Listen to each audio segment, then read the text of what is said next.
Abala si Marisa sa palengke kagaya ng nakagawian. Maaga siyang nagigising upang maihanda ang mga isda na malalaki, sariwa at amoy pang dagat. Hindi niya alintana ang init at amoy ng palengke. Sanay na siya roon dahil dito niya kinukuha ang ikabubuhay nilang mag-asawa. Magkano po rito? Isa sa mga suki ni Marisa. 150 ang galunggong pero 120 na lang sa'yo suki. Ngiti ni Marisa habang marahang hinawi ang buhok na sumayad sa kanyang pisngi. Agad namang ngumiti si Lorna. Abay salamat Marisa, ikaw talaga hindi mo nakakalimutang bigyan ng diskwento ang suki. Kinuha ni Marisa ang timbangan at maingat na kinilo ang mga isda. Walang aberya sa kilos niya, kabisado na ang bawat galaw at matapos timbangin, mabilis niyang nilinis ang isda at hinimay ang hasang, tinanggal ang lamang loob at banayad na hinugasan sa malamig na tubig. Ang linis mo talagang mag-asikaso Marisa, kaya sa iyo ko bumibili. Sariwa na malinis pa. Puri ni Lorna habang iniaabot ang bayad. Napangiti na lamang si Marisa habang pinagmamasdan ang pag-alis ni Lorna. Bit-bit ang bagong linis na galunggong. Ilang sandali pa'y may ilang mamimili pa ang lumapit at bumili ng isda na halos mga suki niya na rin sa araw-araw. Naging abala si Marisa at katulad nga, maya-maya pa, napatingin siya sa di kalayuan. Sa gilid ng palengke, nakita niya si Joros, ang kanyang asawa, papalapit sa direksyon niya at basang-basa ang damit at amoy pang dagat. Hawak nito ang isang malaking balde na mga bagong huling isda. Nakatingin sa kanya na may ngiti sa labi. Ngayon lang ako nakadaong, sariwa pa to, galing mismo sa laot. Ani ng asawa ni Marisa na si Joros at nilapag ang balde sa gilid ni Marisa. Ngumiti naman si Marisa at pinunasan ang pawis sa noo ng asawa. Ang sipag mo naman mahal, sige ako na mag-aasikaso nito. Sagot niya, sabay lapit sa balde para silipin ang laman. Malalaki at buhay pa ang ilang isda na dala ni Joros at doon ay kitang-kita ni Marisa ang kasipagan ng kanyang asawa.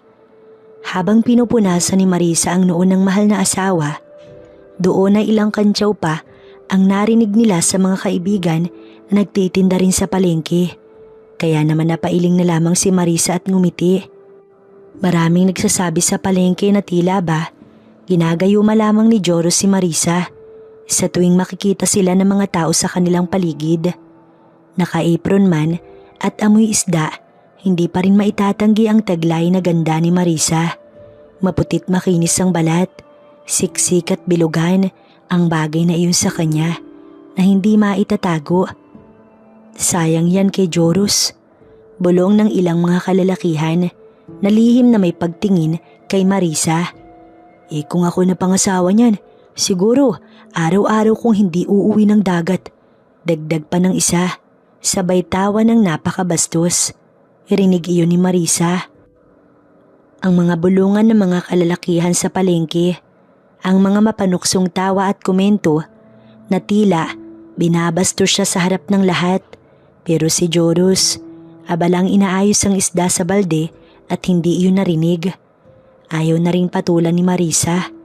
Pinili na lang niyang ipagkibit balikat ang lahat dahil alam niyang walang patutunguhan kung papatulan pa niya ang usapan ng mga lasing at mga taong walang ibang alam kundi manghusga. Bukod roon, si Joros ay halos sa dagat na nakatira. Sumasama lang ito kay Marisa sa palengke kapag wala ng ibang mapaglibangan o wala ng lakas pumalaot. Hindi nga niya gusto ang trabaho na mayroon. Ngunit dahil mahal ni Marisa si Joros, ay lahat titiisin niya para sa asawa. Nang makaubos ng paninda ay 5:00 na ng hapon. Ramdam ni Marisa ang bigat ng maghapon na init at ang amoy ng isda na kumapit na sa balat at damit niya. Pero kahit papaano, magaan sa pakiramdam na naubos niya ang paninda. Bago umuwi, dumiretso muna siya sa tindahan ng gulay sa kanto upang mamili ng rekado para sa hapunan. Pumili siya ng ilang pirasong gulay, sapat na upang makapagluto ng adobong manok para sa kanila. Habang abala si Marisa sa pamimili, napalingon siya saglit sa kinaroroonan ni Joros. Doon niya nakita ang asawa, abala sa paglilinis ng kanilang pwesto sa gilid ng bangketa. Seryoso ang mukha ni Joros habang winawalis ang kalat at inaayos sa mga gamit nilang balde at lamesa. Maya-maya pa'y may ilang lasing na dumaan at narinig ni Marisa ang isa sa mga ito na muling nagbiro. Aba, si Joros pala ang swerte. Yung iba sa dagat lang nahuhuli ng isda. Siya pati ang prinsesa ng palengke nahuli na. Tawanan ng mga lalaki. Napatingin si Marisa kay Joros, ngunit tila hindi niya iyon narinig o piniling baliwalain lang. Napailing na lang si Marisa. Ayaw na niyang patulan. Bitbit ang plastik ng gulay, nilakad niya ang pabalik kay Joros. Halika na, uwi na tayo. Ani Marisa na nakangiti. Sige tara, tapos na rin to. Ani Joros at kinuha ang mga pinamili ni Marisa. Nang makauwi sa bahay, ay agad na naligo si Marisa bago nagluto ng hapunan. Matapos maligo, nagsuot siya ng maluwag na duster, tsaka dumiretso sa kusina at kinuha niya ang mga gulay na binili kanina. Tahimik si Marisa habang nagluluto. Tanging tunog ng kumukulong sabaw at pagtilamsik ng mantika ang maririnig sa loob ng bahay. Ngunit natigilan siya nang maramdaman ang paglapit ni Joros sa kanyang likuran. Mainit ang hininga nito sa batok niya bago dahan-dahang dumampi ang labi ng asawa sa kanyang balat. Marahan may bigat at tila may hinahanap. Napapikit si Marisa at bahagyang napatigil sa paghalo ng sabaw. Sandaling katahimikan ang pumagitna sa kanilang dalawa. Ang bango mo kahit galing palengke. Mahinang bulong ni Joros. May halong pagnanasa ang boses. Hindi agad nakasagot si Marisa. Ramdam niya ang pagdikit ng matigas na katawan ng asawa sa likuran niya. Ang mainit na palad nitong dahan-dahan na humawak sa kanyang bewang.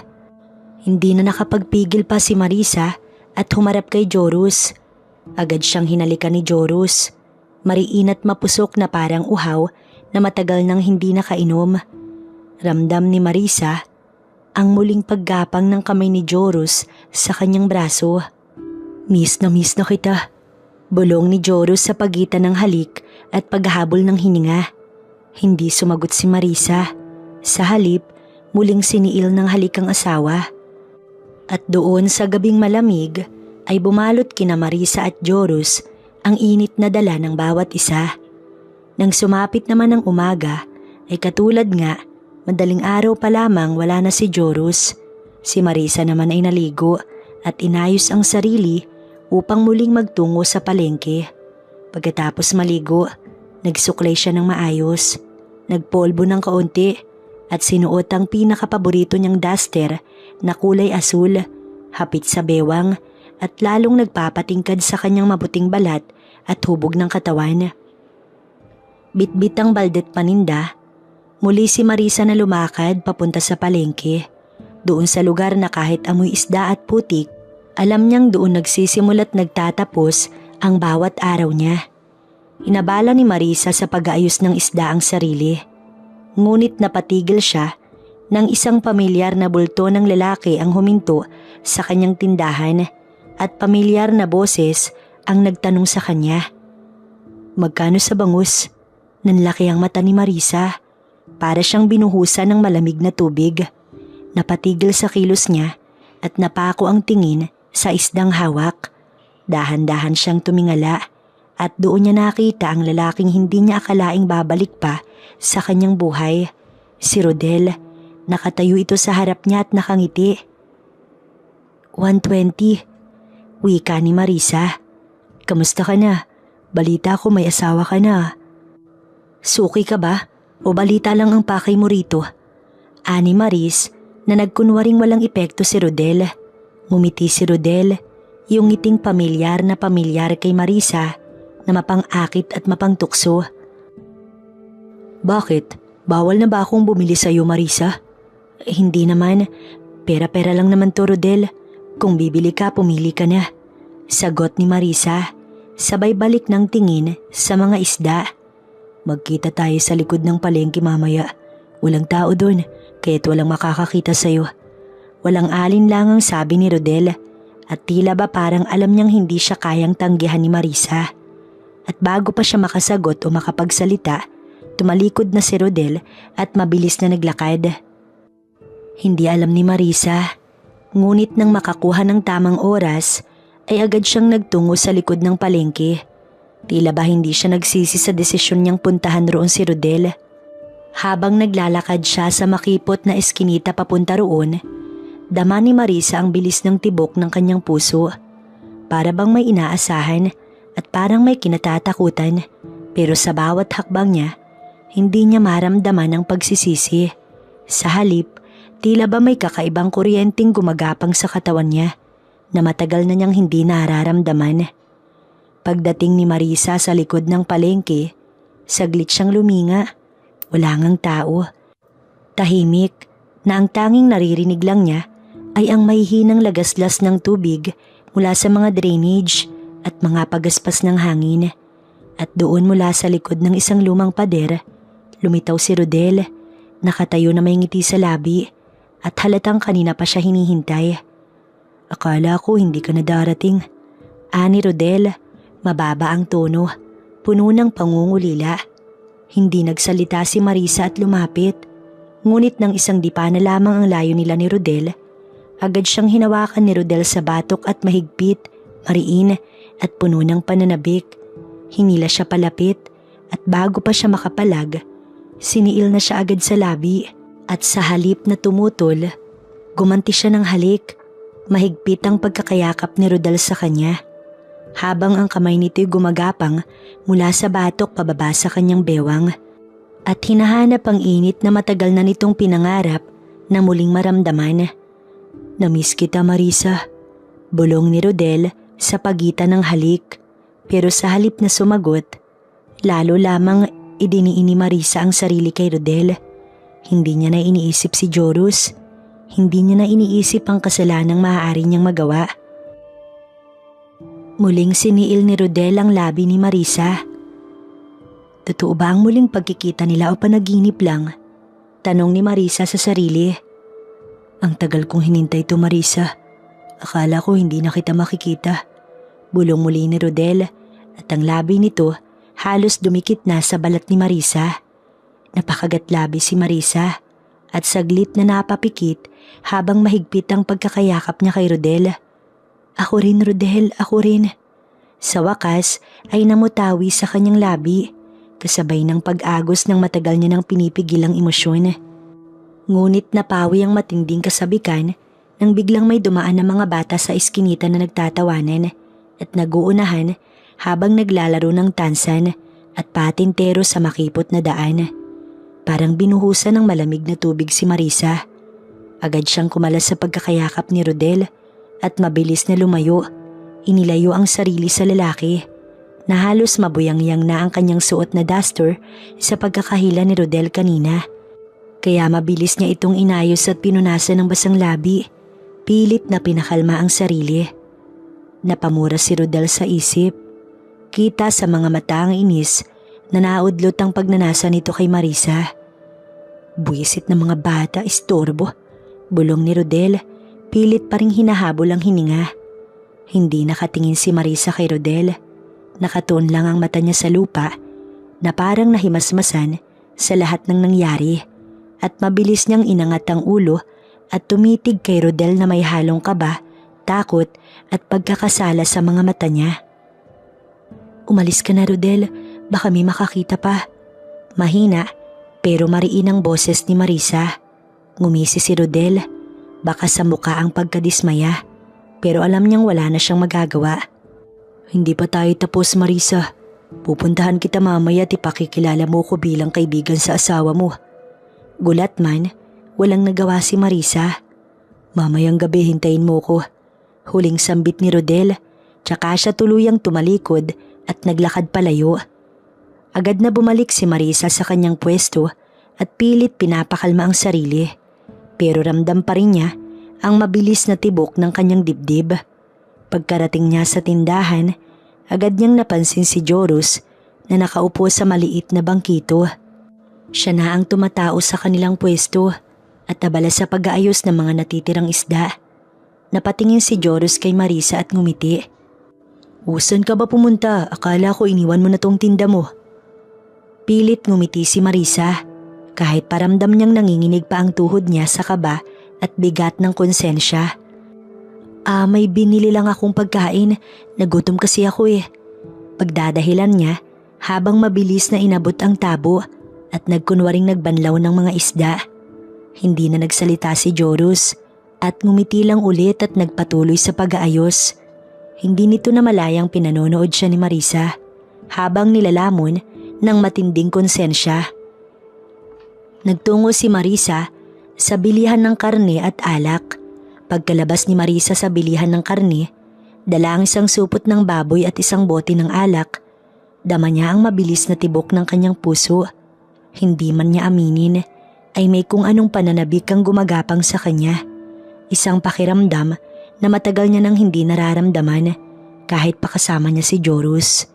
At katulad ng inaasahan ni Marisa, sa mismong labasan ng palengke, natanaw niya si Rodel na nakasandal sa poste, nakapolo at maong, nakangiti sa kanya na para bang walang nangyari kanina, na tila ba normal lang ang lahat. Agad namang napansin ni Joros si Rodel. "Sino yan?"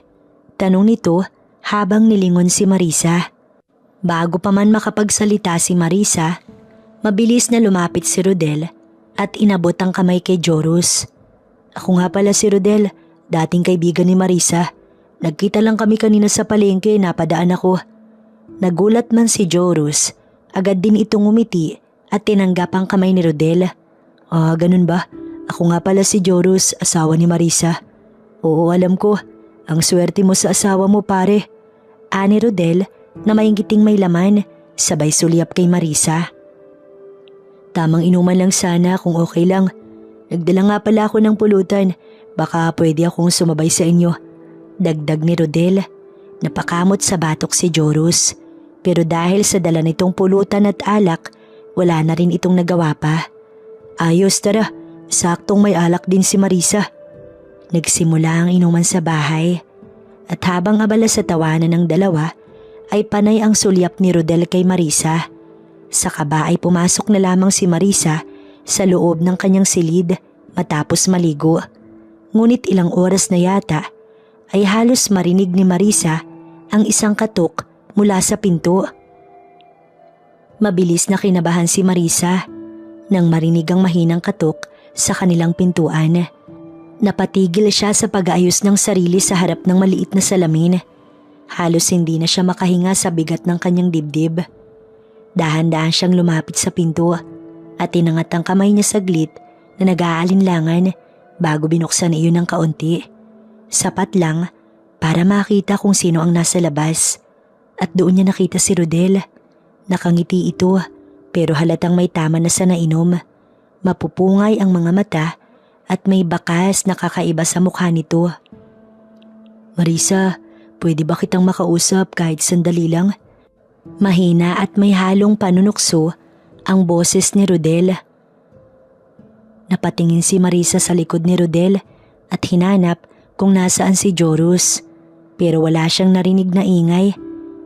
At doon ay ibinaling ang tingin ni Marisa sa maliit na sofa. Doon niya nakita si Joros na tulog sa kalasingan.